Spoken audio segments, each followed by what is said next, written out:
présente Targets. Alors Targets, c'est un jeu où il vous faut un petit peu de place. Donc 12 dés, 3 dés de 4 couleurs différentes. Donc ici, j'ai fait qu'une démonstration à 3 joueurs. 9 disques de 3 couleurs différentes, 4 palets en bois. Alors moi, j'ai pris des petits jetons.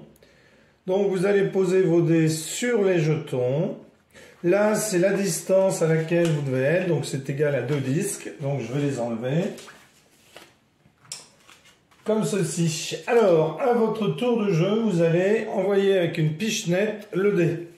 Si votre dé tombe sur un, comme ceci, sur le centre, hein, même s'il touche juste le centre, eh bien vous dites target.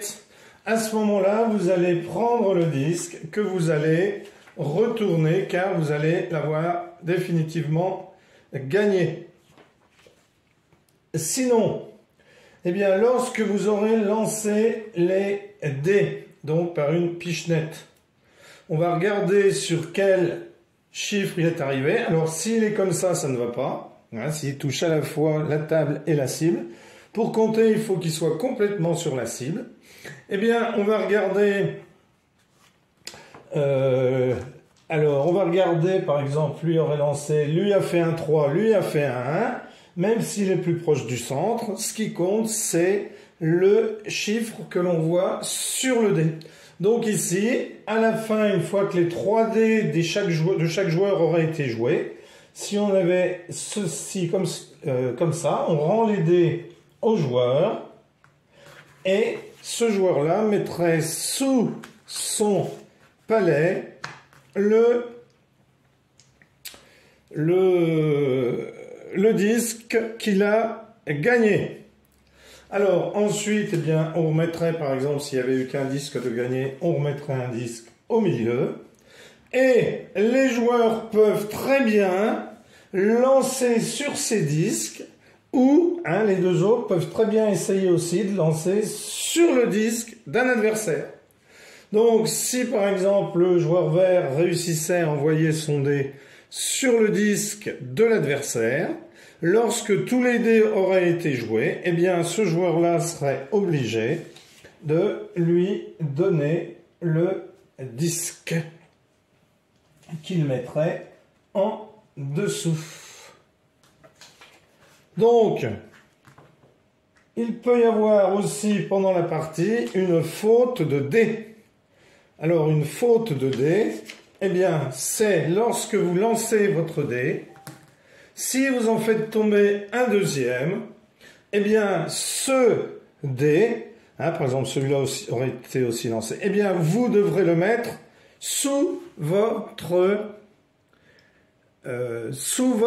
petit palais et il sera définitivement perdu.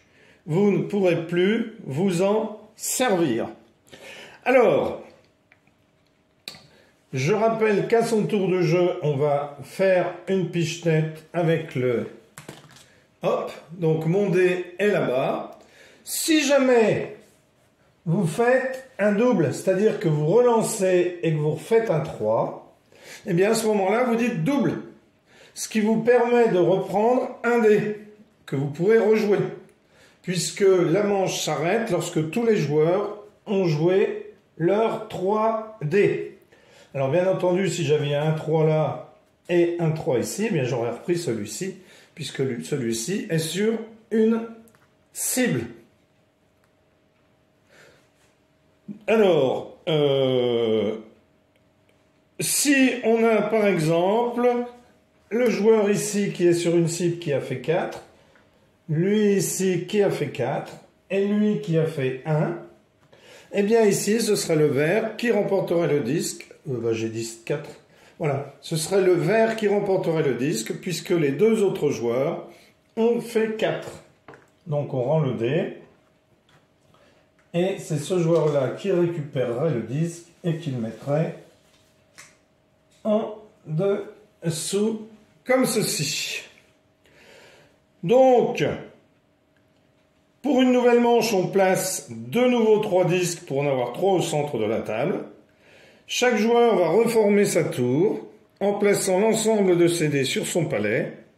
Et le premier joueur Hein. Si c'était le jaune à la première manche, eh bien, ce sera le jaune à la deuxième. Alors, on n'oublie pas de remettre, bien entendu, un disque au milieu, de manière à ce qu'il y en ait toujours 3. Alors, à la fin de la partie, on n'aura plus assez de disques pour en placer 3 au centre de la table. Eh bien, on jouera avec le nombre de disques qui restent. Alors, lorsque tous les disques au centre de la table ont été remportés, lorsque tous les disques au centre de la table ont été remportés par les différents joueurs, eh bien, on va jouer une dernière manche et tenter d'aller voler ou de défendre les disques pris lors de la manche précédente. C'est-à-dire lors de l'avant-dernière manche. Imaginons qu'on en ait tous pris un comme ceci, par exemple, lui en ait pris un. Voilà, puis lui en est pas pris, par exemple.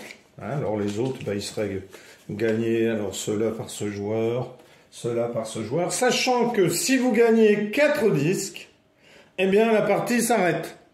Donc le joueur qui gagne 4 disques, même si tous les disques n'ont pas été joués, la partie s'arrête, il a gagné. La deuxième manière de gagner la partie, eh bien c'est lorsqu'il n'y aura plus de disques, eh bien on comptera combien chaque joueur en a. Sachant qu'il n'y a au départ que 9 disques. Donc, le Money Time, eh bien, ici, le jaune va essayer d'aller lancer sur le bleu, vous voyez. Voilà, donc par exemple, si à la fin, il est le seul à avoir réussi à mettre son dé sur celui du joueur vert ici, hein, qui aurait lancé ses dés, ben, par exemple en essayant sur lui, qui n'aurait pas réussi. Donc le troisième jaune, je l'aurais lancé. Si jamais vous poussez comme ceci, hein, vous poussez un dé comme ceci, comme j'ai lancé, vous voyez, comme j'ai lancé ici. Donc je vais vous remontrer, ça c'est une des conditions de départ. Enfin, c'est que si vous lancez et que vous envoyez par exemple un disque d'un adversaire, un dé d'un adversaire, vous voyez, je tape ici avec ma pichenette, je tape le vert et il vient se mettre ici. Eh bien le joueur vert dirait target et il récupérerait tout de suite le disque qu'il ne mettrait pas en dessous parce que ce serait un disque gagné. Donc, pour revenir à notre exemple, eh bien, si je réussis à envoyer les dés comme ceci et mettre un des miens ici, eh bien, je peux remporter le disque.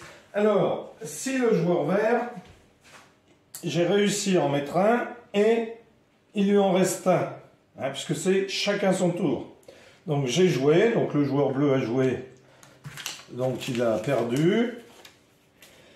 J'ai joué, j'ai réussi à envoyer un de mes disques ici, un de mes dés ici, sauf que, alors je vais le mettre ici, sauf que le joueur vert, il lui en reste un, et bien il peut très bien taper, et comme il l'enlève, eh bien il récupère le disque. Voilà. Alors, vous trouverez dans ce jeu une variante, le pas vu pas pris, et le 3 par 3. Et un jeu en équipe pour 4 joueurs, 2 contre 2. Voilà. Donc, les événements après que vous ayez fait une pichenette. La faute de dés. Un dé tombe de la table. Par exemple, vous faites tomber un dé. Vous avez vos 3 dés comme ceci. Avec la pichenette, vous poussez, il y en a 2 qui tombent. Eh bien, celui-là, vous l'enlevez. Et vous allez devoir le mettre en dessous. Et il ne sera jamais récupérable. Si vous en avez fait tomber 2, eh bien, vous mettez les 2 dessous. Et vous jouerez qu'avec un seul dé. Voilà. Alors, voilà. Eh bien, écoutez, vous savez tout. Alors, si, vous pouvez aussi désarmer un adversaire. C'est-à-dire que votre adversaire a sa tour ici. C'est à vous de jouer. Hein, on est au début du jeu, c'est à vous de jouer, même en cours de jeu. Vous voulez que vos adversaires aient moins de dés. Eh bien, vous pouvez tirer. Et si vous tirez sur ces dés, eh bien, le joueur en perd un. Voilà. Donc la manche prend fin lorsque tous les joueurs ont joué l'ensemble de leurs dés et on procède à la validation des disques stockés puis à l'attribution des disques centraux. Alors la validation des disques stockés, c'est impossible à l'issue de la première manche. Chaque disque stocké présent en fin de manche sous la tour d'un joueur est définitivement remporté par lui. Donc un joueur qui a réussi à maintenir son disque sans se le faire voler par un autre joueur à la fin, quand les 6 dés ont été lancés, eh bien ce joueur-là valide. Dès qu'un joueur en a 4, il a gagné. Si on n'en a pas 4, on attend de la partie, la fin de la partie, chaque disque valant 1 point. Les disques centraux, eh bien, pour déterminer à qui on va donner chaque disque qui est au centre, eh bien, je vous l'ai expliqué tout à l'heure. On va regarder, alors dès qu'un joueur se met en touchant le centre noir, eh bien, il dit target et il récupère le disque et il est validé sans le mettre en dessous. Et sinon, eh bien, on regarde la valeur des dés qui sont dessus. Donc ici, eh bien, ce serait le dé avec le 6. Mais ici, ce serait le dé avec le 3, puisque ceux-là sont à égalité. Voilà, un excellent jeu que je vous conseille. N'hésitez pas à l'acheter, c'est du beau matériel. Moi, je l'ai découvert. Et comme je le répète, je ne peux pas acheter tous les jeux, je n'ai pas le budget pour ça. Donc, je les reproduis et je les présente. Mais j'encourage toujours les gens à acheter le véritable jeu. Car derrière les jeux, il y a des créateurs. Et qui vivent généralement du fruit de leur travail, qui est la création de jeux. Merci pour avoir suivi cette vidéo. À bientôt pour une nouvelle vidéo. Au revoir.